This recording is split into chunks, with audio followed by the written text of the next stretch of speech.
The end of chapter 4 in Boruto, the emo version of One Direction take Boruto's lunch money he got from Papa Sasuke. Let me through! That's my son! This is my boy! Emotional damage! Somehow making woke up and chose violence an understatement for them since they literally just gained consciousness and readily chose nothing but that. They're already a few heads deep on their ninja hit list with premeditated beef they're trying to go spin the shinobi block for. But before we get into that, chapter 5 starts off with a little Boruto and Sasuke bonding, or really lack thereof. Let's get started. To keep it a buck, I don't know if anyone else noticed, but the chapter starts with Sasuke giving Boruto like 8 panels of the meanest side-eye of all time. Not making this shit up. I know somebody's gonna be mad at me like, bro, he has to stay ready for an attack. But Sasuke saying, does this face look like it's joking as Boruto has to just stare at the side of his head the whole conversation? Had me dying the more times I read it. Besides maybe the side eye though, the context around all of it does make sense as Sasuke is training Boruto again to no one's surprise, and Boruto just straight up asks him if he's mastered the Uchiha style. And in typical sensei fashion, Sasuke says, almost everything, as he looks into the distance, thinking about those couple moves he didn't teach him in case he's been bamboozled and needs to put Boruto in a box. I'll kill you! Because at this point, Sasuke has no choice but to trust him. So it's a case of trusting him because he has to, not because he wants to. The next conversation is more important though and gets right to the serious shit. After telling Boruto he and Sarada need to handle this, next panel it cuts to them standing in front of Code and finding out it was Sasuke who took Code's eye. I am shocked. Shocked. Well, not that shocked. Before we essentially hear, as far as we know, Sasuke's last words, as he tells Boruto to run and that they can't beat Code at the present time. Which, hey, I'ma say it, typical Sasuke these days, am I right? Just look extra bad against Code for me, but I get it. 10 tails hacks. He seems to explain further what he was saying before that. If he keeps training and builds on what he taught him, and no one should be able to stop him. We honestly can't say he was wrong. Boruto, with the skill set of Karma, Jogen, and being able to learn and master Jutsu quick, has made him the strongest Leaf, but not Leaf ninja alive right now. Last chapter, he got jumped. Shit wasn't fair, but they weren't listening to the refs. Sometimes it's just that simple, folks. Even Boruto, with all that power, can't handle a good old-fashioned planned and well-executed jumping.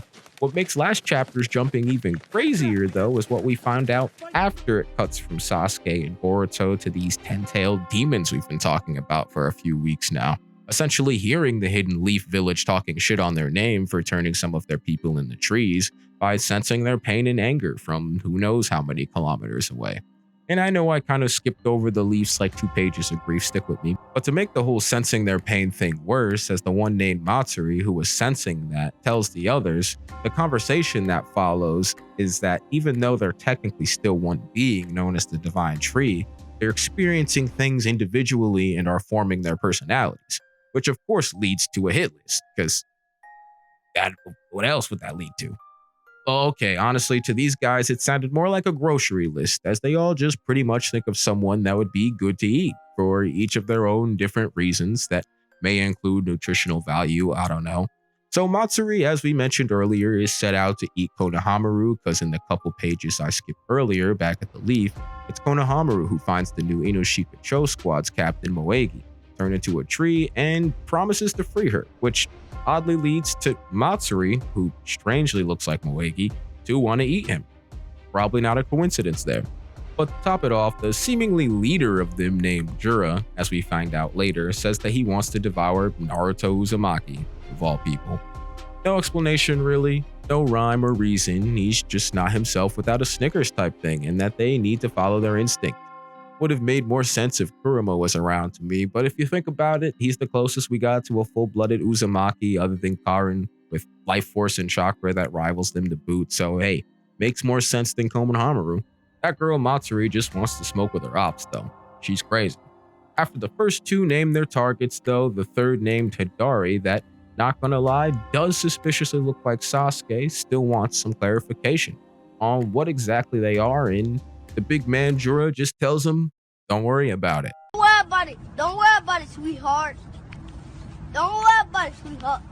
And you would think that would lead to more, but he sits there and ponders what his target should be, as Ada gets seen snooping on them with her Senrigan by the old Gramps that humbled Boruto before in the last video we talked about.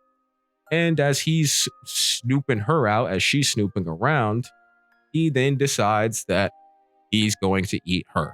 And I guess absorb the Senrigan, who knows? That could lead to the crazy effects, and that's like 2 or 3 videos in itself.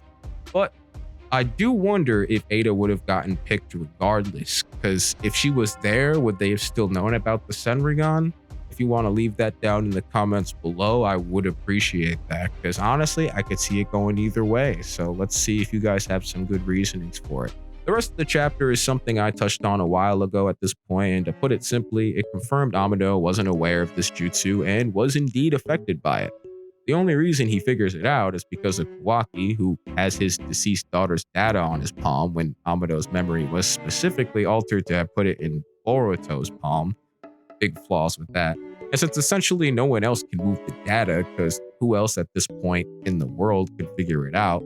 Like, Orochimaru is a stretch, but even if he did figure it out, then why move the data?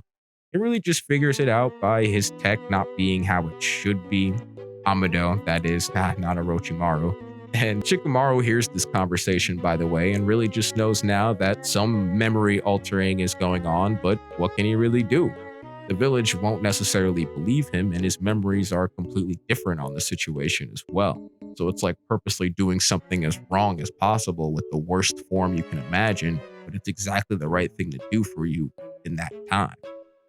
Anyway, that about does it for the video. The last few pages is a Boruto class rep and Sarada reunion, because Boruto's so gangsta he makes his main bitch bring his side bitch just in case he gets sick of her, I guess.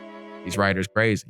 Let me know what you thought of the chapter below and that Ada question from earlier, please, because that is definitely interesting to me if she kind of played herself, if you know what I mean. Or if she wasn't there, she would have kind of avoided all this, and mainly Kawaki would have probably avoided a lot more of it too. But he's obviously Otsutsuki, so he's going to catch the smoke regardless. And so yeah, that about does it. If you liked what you heard, please leave a like on the video. If you could do me a favor and please subscribe, I would appreciate that. I've been your boy Ninbiss. I'll catch you in the next one. Peace.